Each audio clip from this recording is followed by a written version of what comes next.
Dans la matinée, Bobi Wine était confiant. Réagissant devant la presse aux résultats partiels qui donnent une avance à Yoweri Museveni, il revendiquait pour lui la victoire à la présidentielle ougandaise. Mais dans l'après-midi, la situation se tend.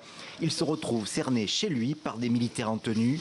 Aux côtés de son épouse, le candidat de l'opposition exprime ses craintes devant la presse. J'ai pensé que je devais informer le monde que nos vies sont en danger. Et si quelque chose devait arriver, au moins nous aurons eu la chance d'exposer tout ce qui se trame contre nous. Le jeune député, l'ancien chanteur populaire qui a osé défier le président sortant, accuse. Selon lui, certains militaires ont pénétré dans son jardin sans donner d'explication, l'ont braqué avec un pistolet et ont battu son gardien. Il se considère prisonnier.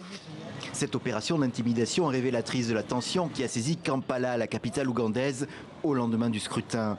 Beaucoup de magasins n'ont pas ouvert ce vendredi. Les habitants redoutent des violences. Bien que Bobi Wine ait le dessus, la machine étatique est impliquée dans les élections.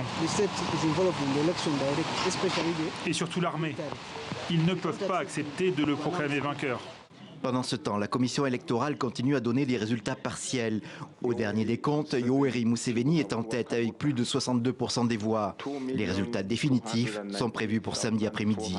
Les électeurs ougandais ont encore en tête une campagne électorale particulièrement violente avec des émeutes, des arrestations et plusieurs dizaines de morts.